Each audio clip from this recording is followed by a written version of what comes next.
Quero convidá-los a abrir suas Bíblias no Evangelho de Mateus, capítulo de número 5, versículos 27 a 32. Nosso tema de hoje é o segundo mandamento que Jesus, na ordem do Sermão da Montanha, explica, exemplifica, o tema do adultério.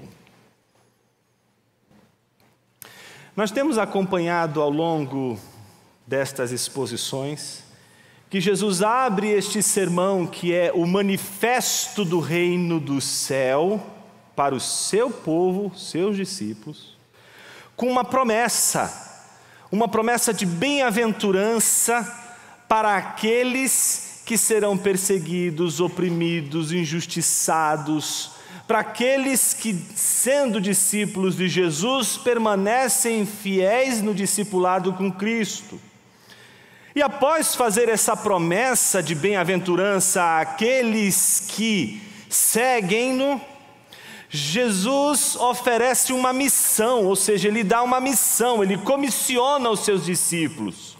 E a imagem do sal da terra e da luz do mundo é a que abre o comissionamento de Jesus, mostrando que pelas obras dos discípulos, o Cristo seria conhecido, as obras de Deus seriam conhecidas. Então Deus é conhecido pelas obras dos discípulos, e não os discípulos sendo conhecidos por causa de suas boas obras.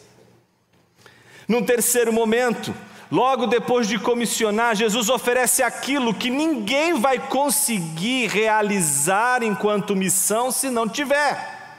Jesus oferece o fundamento de toda a missão da igreja. Se há uma missão da igreja, essa missão não está baseada na mera compaixão que uma igreja pode ter pelos sofridos, mas pela Escritura, pelo mandamento do Senhor, pela ordem de Deus. É dali que nasce a missão da igreja, da vontade de Deus. Então, por isso, a Escritura precisa ser afirmada, e é afirmada por Jesus como uma autoridade máxima em relação às interpretações que dela fazemos. Então Jesus condena aqueles que acrescentam uma vírgula, um tio, para que na modificação pela interpretação das Escrituras, as Escrituras não digam mais aquilo que elas estão dizendo, mas aquilo que eles querem que a Escritura diga. Então Jesus estabelece a Escritura como fundamento último, para que nenhum de nós, nenhum dos seus discípulos, use de artimanhas interpretativas para fazer o texto dizer, não aquilo que ele está dizendo, mas aquilo que queremos que o texto diga. Ora, Jesus não faz isso à toa. Ele vai contestar agora as interpretações dos fariseus e escribas. Essas interpretações que fazem o texto não dizer aquilo que ele está dizendo, e que faz com que o texto avalize inclusive a pecaminosidade, a imoralidade, a maldade dos homens. Nós vimos então o primeiro exemplo que Jesus dá dessa falsa interpretação das Escrituras, lembrando que o homicídio, proibido segundo o sexto mandamento, que diz não matarás, não significa meramente que você não pode matar alguém simplesmente, né? Do tipo, né, eu posso arrebentar com a pessoa inteira, desde que ela permaneça viva, tudo bem. Não, vimos que o não matarás não deve ser interpretado de forma literal, como diziam, mas deve ser interpretado como toda forma de violência. O não matarás não é uma proibição apenas de você tirar a vida de alguém, mas de você impedir que pela escalada da violência o assassinato aconteça. Então Jesus está preocupado não com o assassinato em si, mas com aquela escalada que vai aumentando, vai crescendo até se consumar no pecado proibido, no pecado condenado no sexto mandamento. Nós vamos continuar com o segundo exemplo, em que Jesus vai mostrar como as Escrituras têm sido distorcidas para validar a vontade de seres humanos que não conseguem seguir a orientação divina, mas querem seguir seus próprios corações. E o assunto não é o sexto mandamento, porque ele já foi, é o sétimo. Do não matarás, Jesus passa para o próximo: não adulterarás. Vamos fazer a leitura do texto? Diz assim a palavra do Senhor: Vocês ouviram o que foi dito: não cometa adultério. Eu, porém, lhes digo: todo que olhar para uma mulher com intenção impura, já cometeu adultério com ela no seu coração. Se o seu olho direito leva você a tropeçar, arranque-o e jogue-o fora, pois é preferível você perder uma parte do seu corpo do que ter o corpo inteiro lançado no inferno.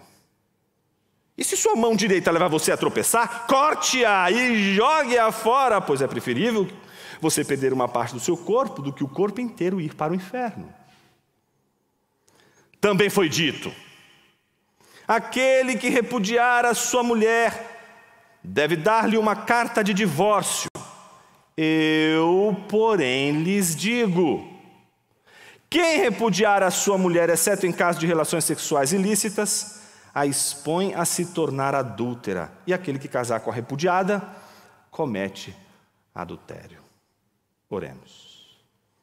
Senhor Deus, fale conosco através de Tua palavra e nos ensine a Tua palavra tal como ela foi dita, sendo fiéis àquilo que o Senhor quer e deseja para a sua igreja. Nos ajude nessa manhã a meditar nas Tuas palavras e encontrar nela tudo o que a gente precisa para viver como discípulos do Senhor. Assim oramos em nome de Teu Filho Jesus. Amém.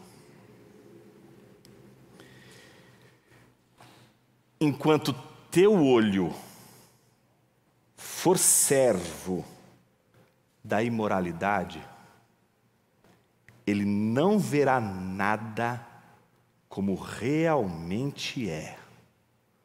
A imoralidade substitui a visão pela ilusão. Vou repetir. Enquanto teu olho for servo da imoralidade, ele não verá nada como realmente é. A imoralidade substitui a visão pela ilusão. O 7º mandamento, não adulterarás, não é apenas uma condenação do adultério literal, se podemos dizer assim, factual, mas de toda sorte de imoralidade sexual.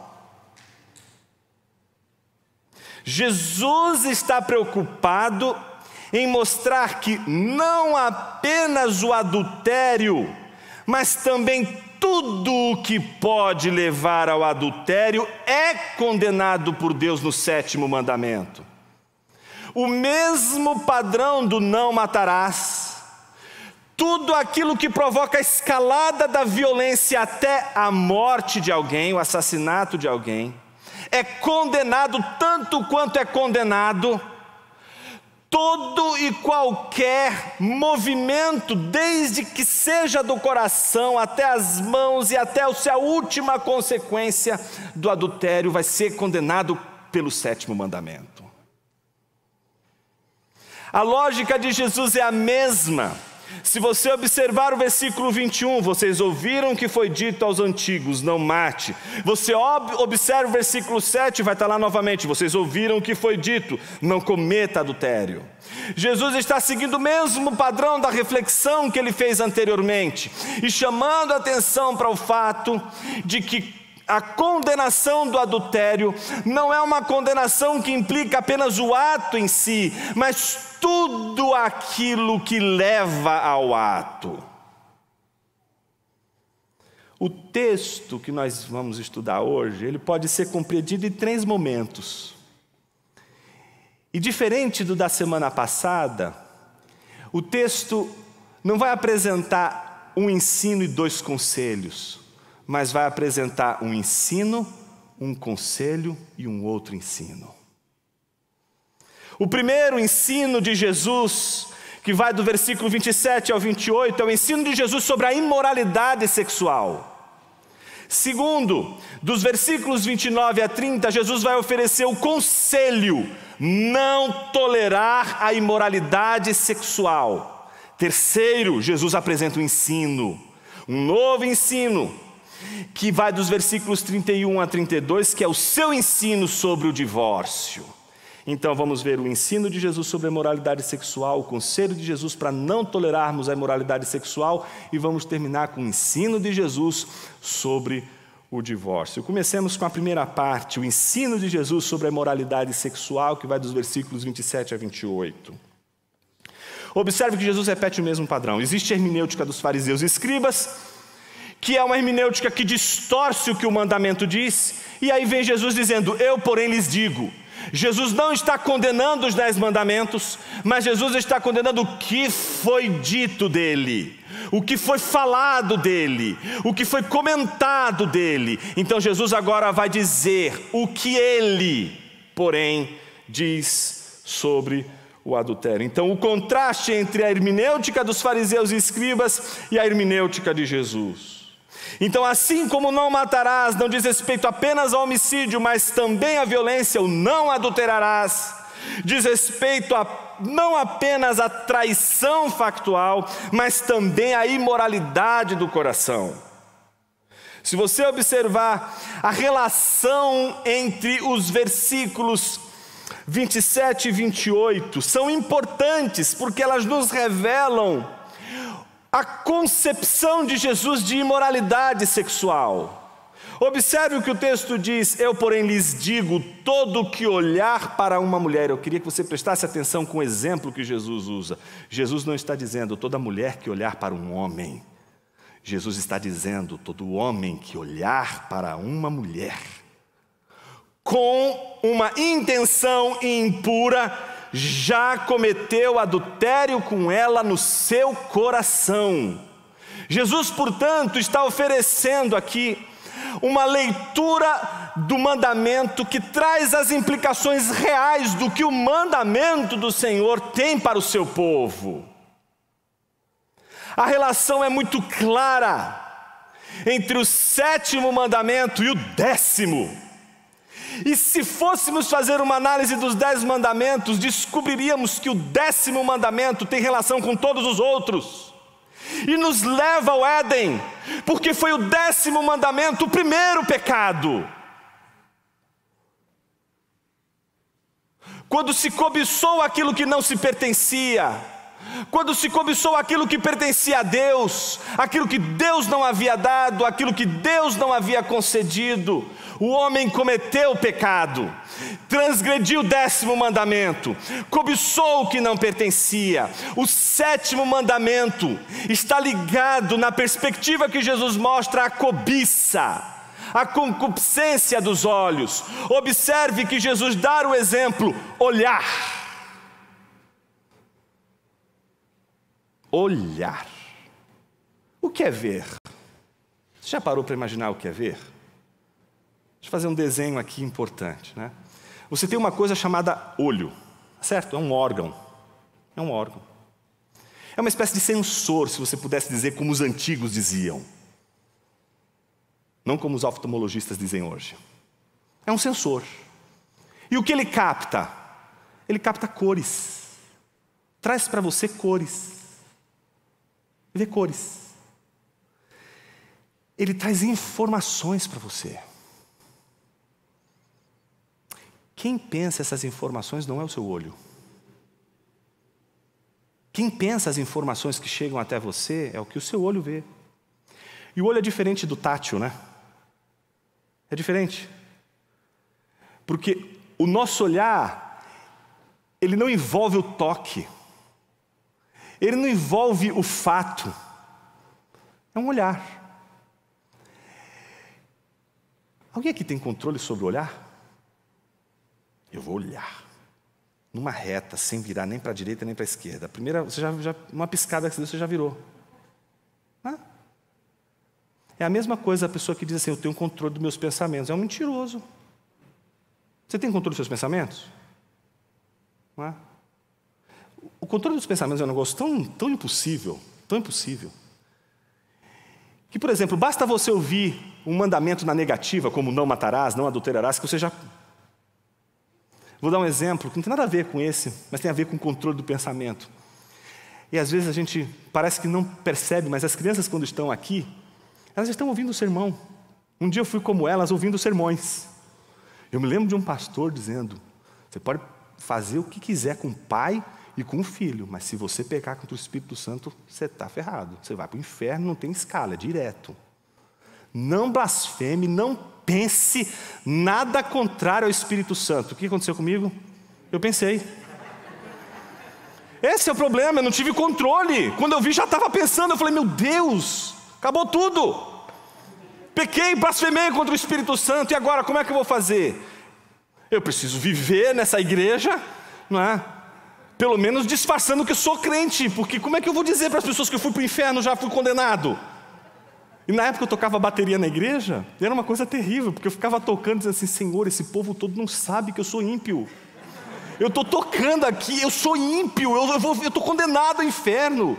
Sonhava, via a igreja no fundo, me condenando ao inferno, todo mundo olhando assim.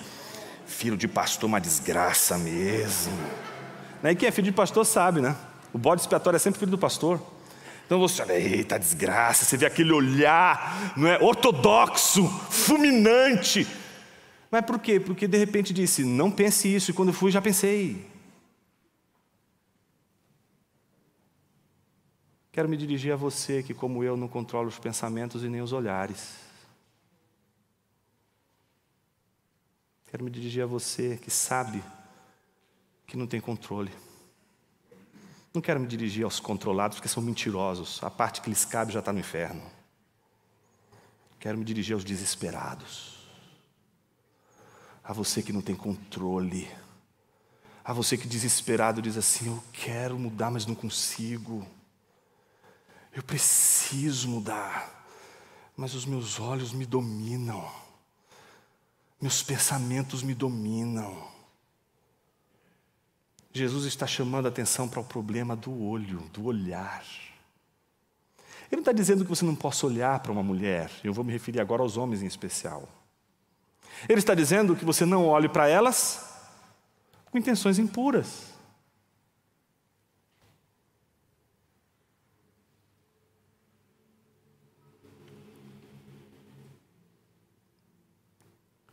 Porque o que acontece se você olhar com intenções impuras?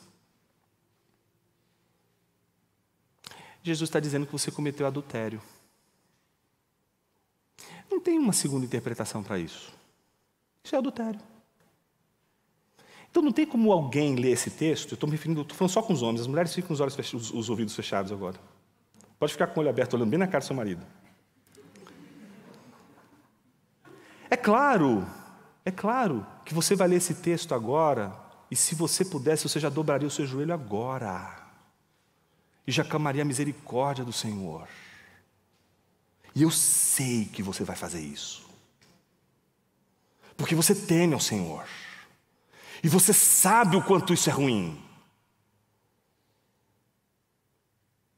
Mas você cometeu adultério. E quem está dizendo isso é teu Senhor.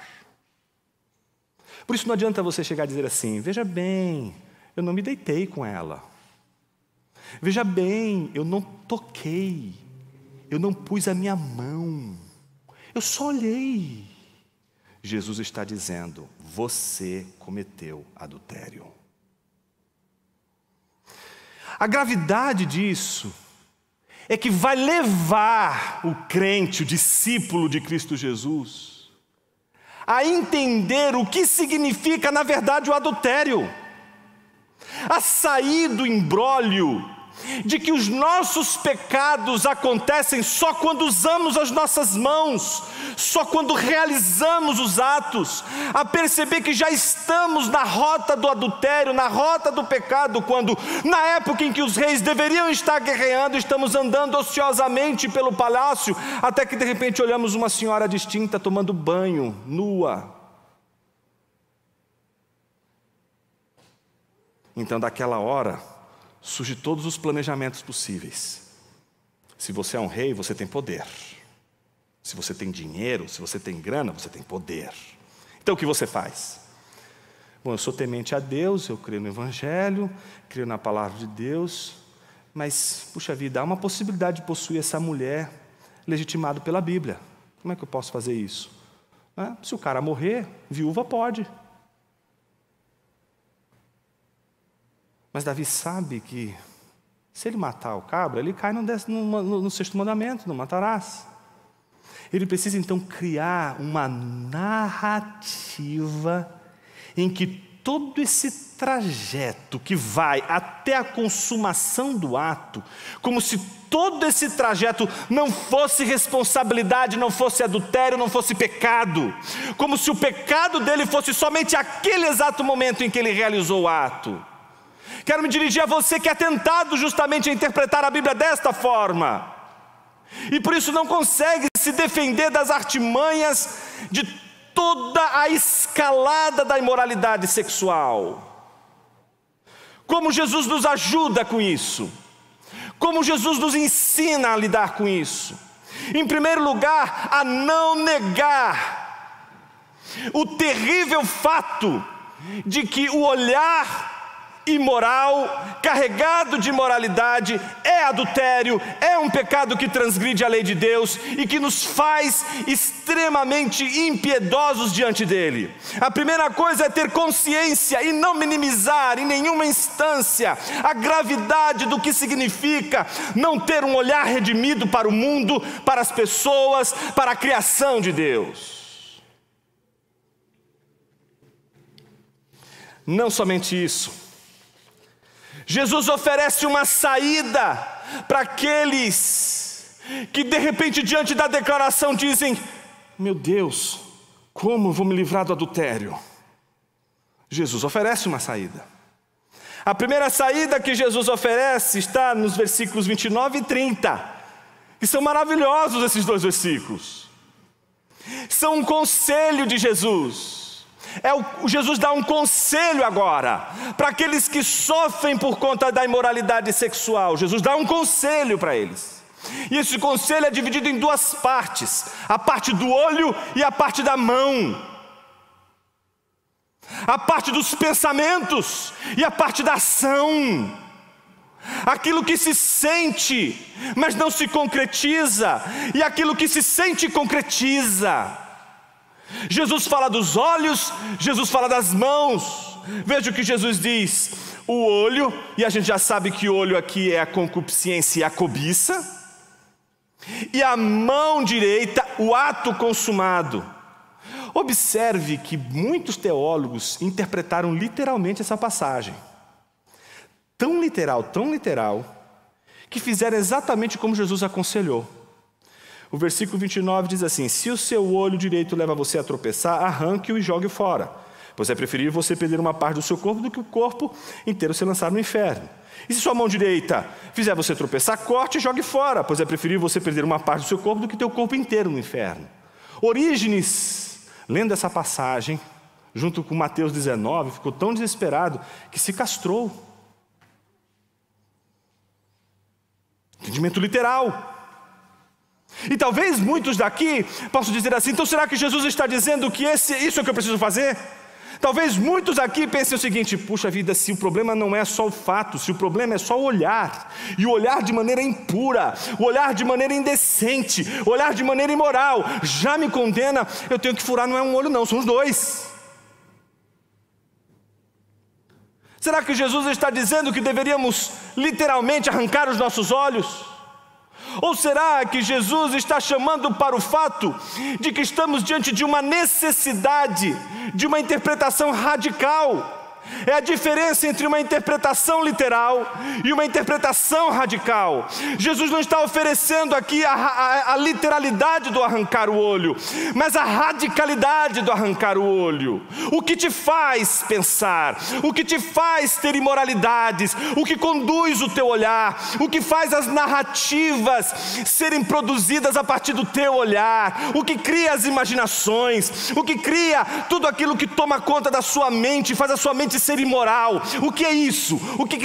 Qual é o gatilho? Jesus está dizendo: não seja conivente com ele. Temos de lidar com a imoralidade sexual com radicalidade, é isso que Jesus está dizendo. Não devemos acariciá-lo, não devemos flertar com ele, nem fazer concessões, é odiá-lo. extirpá-lo.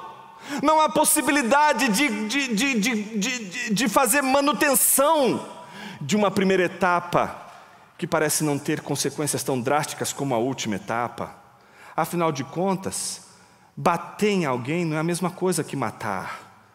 Mas o que Jesus está dizendo, que bater em alguém como matar, é transgredir o não matarás. O que Jesus está dizendo do adultério, que deitar-se com uma mulher, ou imaginar imoralmente com esta mulher, qualquer que seja a imoralidade, você está quebrando o 7º mandamento. Então, o que está em jogo aqui, não é meramente o fazer ou não fazer, mas o ser capaz de fechar todas as portas possíveis que possam gerar qualquer olhar desvirtuoso. A você que é casado, Deus te deu, meu irmão, uma bênção para te ajudar com isso. É a tua esposa. Não é o teu autocontrole. Você não tem controle. Mas enquanto você se achar poderoso, enquanto você se achar, não, isso aqui é só uma imagem, isso é só uma foto, é só um vídeo, são só imagens. Enquanto você subestimar a armadilha de Satanás, enquanto você subestimar esses pequenos começos, enquanto você não fechar as portas, a batalha já está perdida. É como Ulisses, que para ouvir o canto da sereia sabe que para sair dali vivo ele tem que estar preso ao mastro, porque ele sabe que não vai ter controle. Então quando as sereias cantam, não adianta ele pedir para que os soldados, melhor dizendo, a tripulação dele livre ele, porque a tripulação toda está com cera nos ouvidos. Ninguém está ouvindo nem o canto da sereia, nem ao menos a sua voz. Ele pode gritar à vontade, me soltem daqui, ele vai tentar sair dali, mas ele não vai conseguir. Note que Ulisses aqui não é alguém virtuoso, alguém dizendo assim, estou resistindo às sereias. Não, ele sabe que não resiste às sereias, mas o que está prendendo ele são os mastros, são aquelas cordas que o prendem. É preciso encontrar essas cordas radicais que nos prendem. Se a gente não encontrar essas cordas, se a gente não encontrar isso que nos prende, a gente não vai poder sobreviver à investida de qualquer escalada, seja ela da violência no caso do não matarás, seja da imoralidade sexual no caso do não adulterarás. Não somente isso. Alguém poderia dizer assim, mas Jonas, eu já imaginei. Eu já pensei, a pornografia faz parte da minha vida diária, não sei como lidar com isso, e agora o que eu faço? Jesus aproveita um terceiro momento para dar um ensino, o do divórcio, porque é isso que acontece quando a sua visão é poluída. Quando a sua visão é poluída, você deixa de enxergar o que é seu e passa a cobiçar o que não lhe pertence. Então Jesus trata do divórcio.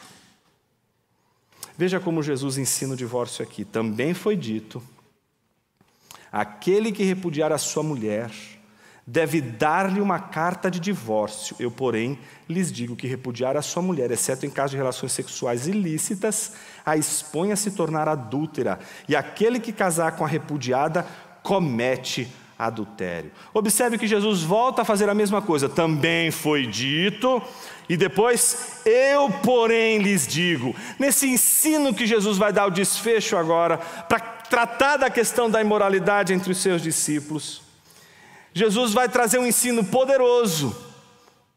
Só que para entendermos esse ensino poderoso, a gente precisa ter clareza sobre o divórcio em primeiro lugar. O que Deus pensa do divórcio. Em Malaquias, capítulo 2, versículo 16, a Bíblia diz com todas as letras, Deus odeia o divórcio, ponto. Ponto. Qualquer divórcio. Ele não diz o divórcio sim, o divórcio A, o divórcio B, o divórcio... Ele não faz fenomenologia do divórcio, tipos de divórcio. Esses tipos Deus, né, odeia. Esses aqui, ele faz vistas grossas. Não, ele odeia o divórcio. Odeia o divórcio. Pela terceira vez, odeia o divórcio. Ponto final. Segundo argumento importante. Em Mateus capítulo 19, versículos 5 e 6, Jesus diz explicitamente: o que Deus uniu, o homem não separe. Seu casamento, você antes de ser convertido, fazia parte de uma seita, fazia parte de algo satânico, sei lá, imagine aí o que for. Casou ali, no meio daquela situação toda perniciosa. O seu casamento é santo. Entende por que a nossa situação com relação a casamento de pessoas do mesmo sexo é complicado para a gente? Quem não entende a doutrina do casamento dos cristãos, acham que os cristãos, eles estão querendo acabar com a felicidade das pessoas. Não é isso, é uma ideia que está presente nas Escrituras, que foi ensinada como um ordenamento também da criação. Por isso, mesmo que numa igreja evangélica pessoas do mesmo sexo se casem, a gente não chama isso de casamento. Porque pode estar dentro de uma igreja evangélica, pode estar dentro de um pastor abrindo a Bíblia e pregando a Bíblia e fazendo o casamento de pessoas do mesmo sexo. Isto não é casamento, mas é casamento entre duas pessoas. Não importa onde elas façam esse casamento, não importa onde aconteça esse casamento, será casamento. Isto não é uma criação do Novo Testamento, é uma ordem criacional, faz parte da ordem cósmica, faz parte do universo criacional de Deus. E a nossa rebelião está em não aceitarmos a ordem divina. Por isso que Deus uniu, não separe o homem, porque Jesus não está lembrando de Deuteronômio 24, quando fala da possibilidade da cláusula de exceção do divórcio. Jesus está pensando de que os dois se tornam uma só carne. E por isso só havia uma possibilidade de acontecer o divórcio: na morte de um dos.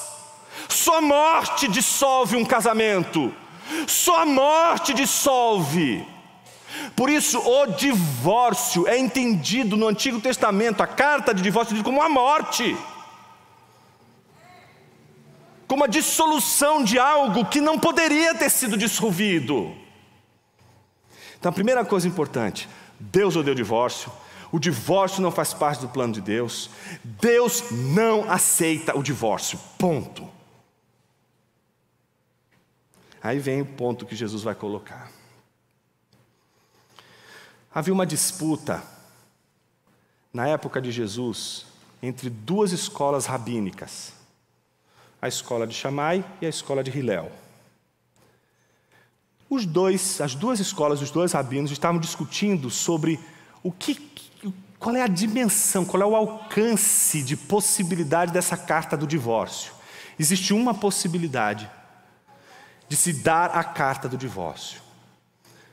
Então, os de Shammai entendiam que essa porneia, que é a que Jesus se refere aqui, por exemplo, no versículo de número 32, eu, porém, lhes digo: quem repudiar a sua mulher, exceto em caso de relações sexuais ilícitas, por causa da porneia. Então eles entendiam que porneia significava todo comportamento imoral, indecente, toda a imoralidade sexual, não só aquela dos olhos, mas a das mãos também. E nesse caso, o divórcio não era algo permitido, mas exigido. Diante de porneia, era exigido o divórcio. Essa era a escola de Shammai. E se aplicava apenas aos homens, não às mulheres. A outra escola, a escola de Hillel, dizia o seguinte: porneia não é só com relação a casos ilícitos. Basta o cara acordar do dia, olhar para a mulher dele e falar assim: nossa, você está feia hoje, não quero mais você. Acabou, pode pedir divórcio. A mulher queimou o feijão. Acabou, eu já tenho o direito de me divorciar de você. e podia se divorciar. Então as duas escolas estavam brigando entre si. Porque uma dizia: não, você não pode dar o divórcio para uma mulher que queimou feijão. Você só poderia dar o divórcio para uma mulher que foi imoral, para uma mulher que teve pensamentos impuros, para uma mulher que olhou para o homem, para outro homem, com um olhar devasso, com um olhar impuro, com um olhar imoral. É para essa mulher que você tem que dar o divórcio, mas aquela que queimou feijão, você não tem o direito de pedir o divórcio. Deus odeia o divórcio. Aí está lá os de Israel dizendo: não, veja bem, não é bem assim, isso é uma questão de interpretação.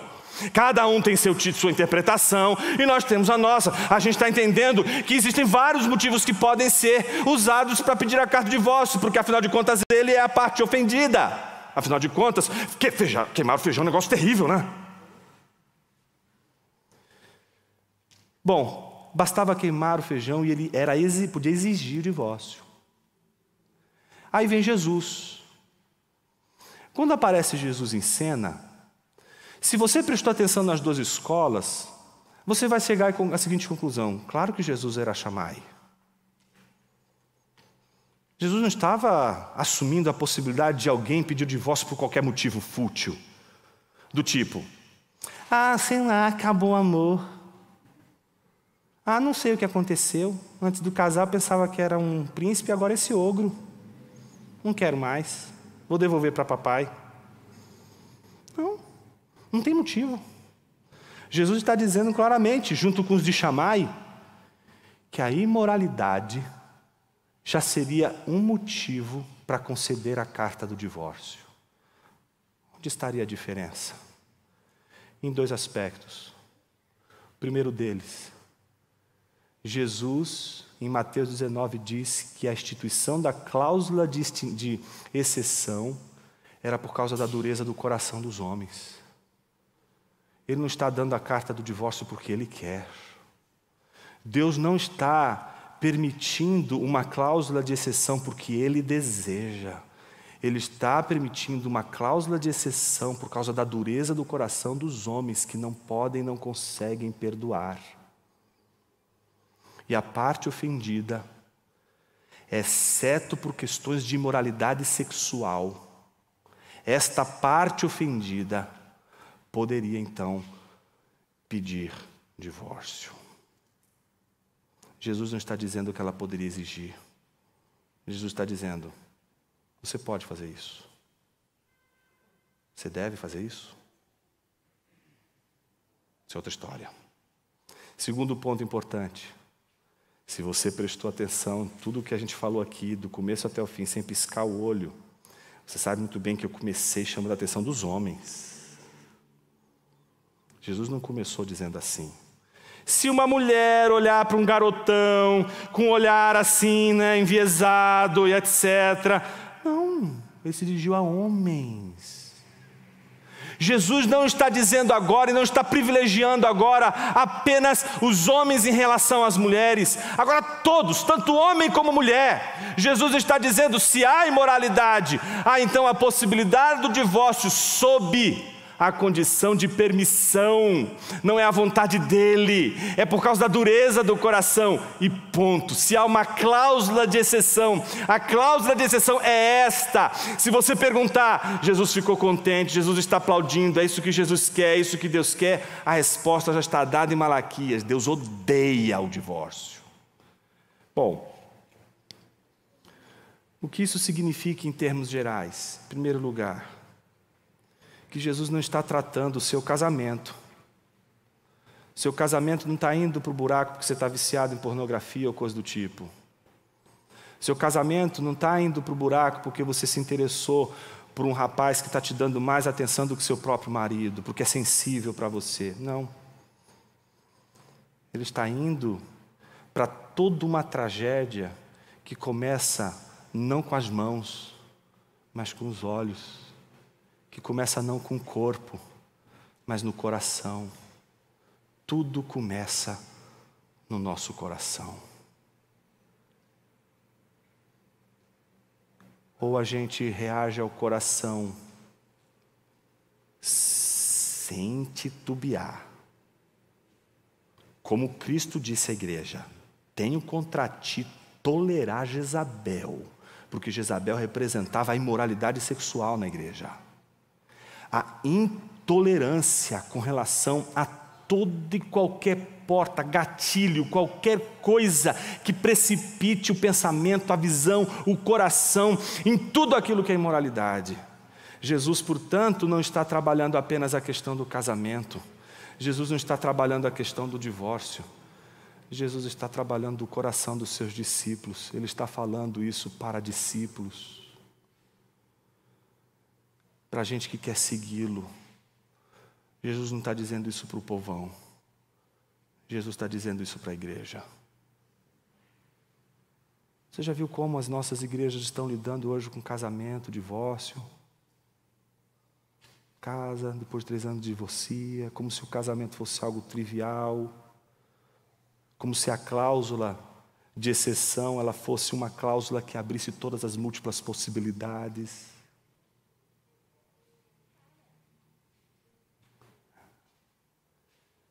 A cláusula de exceção trata da imoralidade, mas a cláusula de exceção, que pode não trabalhar a questão da violência, é trabalhada pelo não matarás.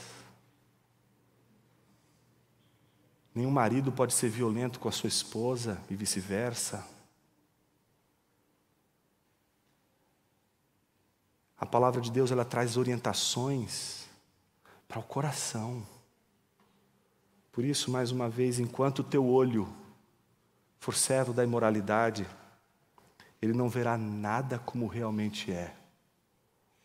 Enquanto o seu olho for imoral, o seu olhar para a sua esposa, o seu olhar para o seu esposo vai ser diferente para os olhares de todas as coisas que você tem no mundo.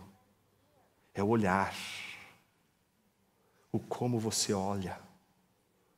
O olhar precisa ser trabalhado.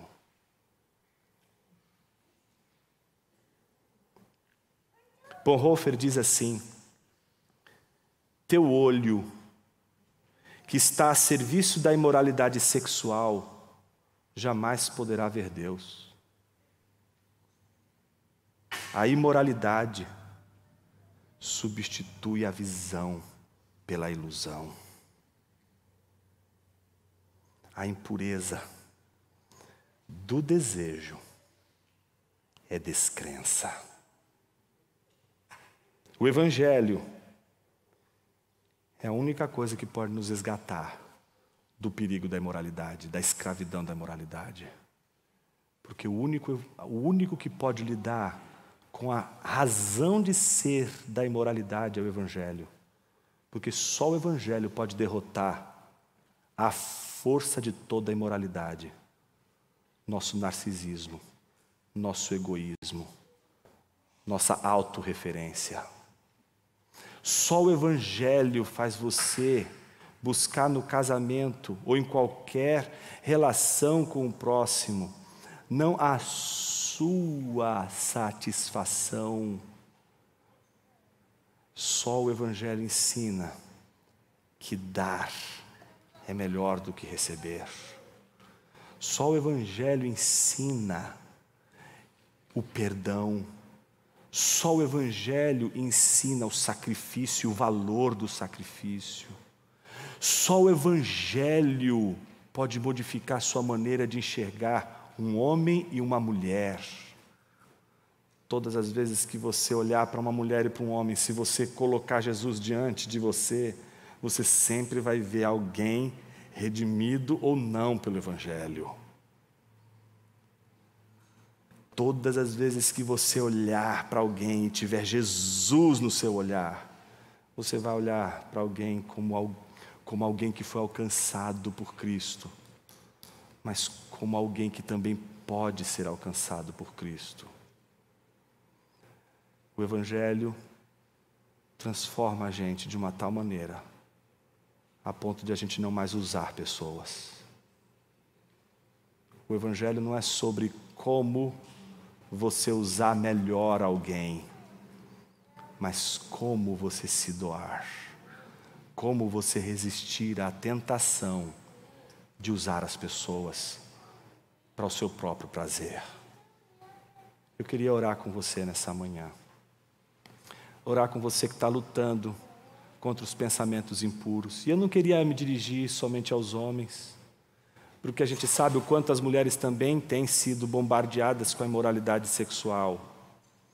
Minha oração é para que Deus possa trazer sobre nós santidade, e essa santidade ser suficiente para que a gente permaneça firme e confiante, não em nós, mas na graça de Deus.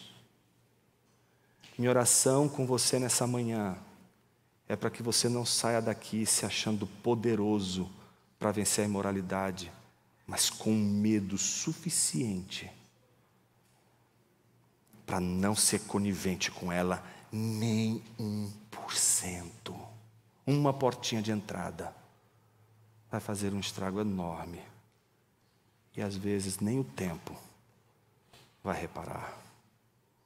Vamos orar, meus irmãos.